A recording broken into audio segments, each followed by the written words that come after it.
Hello दोस्तों, आज बात करेंगे अरविंद अकेला कल्लू का फिल्म ब्रह्मचारी के बारे में। आइए देखते हैं, बैठचंद मजा आएगा।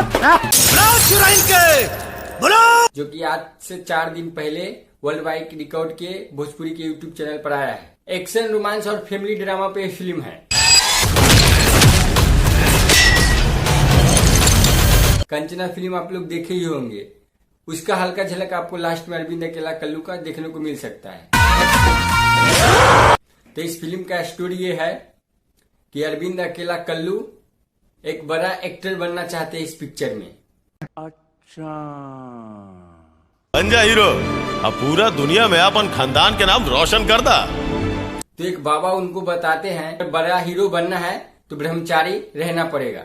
अगर तू ब्रह्मचर्य के पालन करबा तो सबसे बड़का हीरो बनबा। तो अरविंद अकेला कल्लू के घर वाले लोग अरविंद अकेला कल्लू को शादी करा देते हैं। ब्रह्मचर्य का पालन तो शादी के बाद भी निभावल जा सकेला, बस शादी करा देते हैं। तो भाई अब शादी हो गया तो ब्रह्मचारी कोई कैसे रह पाएगा? धर्म से दूर रहिए। अब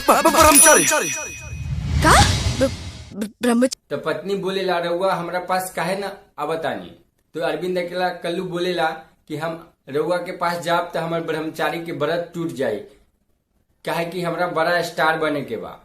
तो हमारा बाबा बोलले बा कि हम ब्रह्मचारी रहब तभी हम बड़ा स्टार बनब। अगर तू ब्रह्मचर्य के पालन करबा तो सबसे बड़का हीरो बन और बड़ा हीरो बन पाई। बाद में बाबा बताते हैं कि अरविंद अकेला कल्लू के पत्नी के ऊपर भूत है, जो कि बाबा बने हैं मनोज सिंह टाइगर, जो कि बताते हैं कि अरविंद अकेला कल्लू दुराचारी लड़की के सर्वनाश तो होके ही रही और एकरा के साथ साथ भूत के साया है। फिल्म एकदम मतलब आपको इस फिल्म में आपको एक्शन, बात कान खोल के सुन ला, हमारे ब्रह्मचर्य तू ना तोड़ा सकेलू। जब मैंने रोमांस, फैमिली ड्रामा और भूत का कहानी भी नजर आएगा, जो कि कंचना फिल्म से थोड़ा बहुत मिलता जुलता नजर आ रहा है। बाकी तो ट्रेलर देख के ऐसा ही लग रहा है कि कंचना फिल्म का झलक दिख रहा है। बाकी पिक्चर आएगा तो पता चल ही जाएगा। बात तो सही है।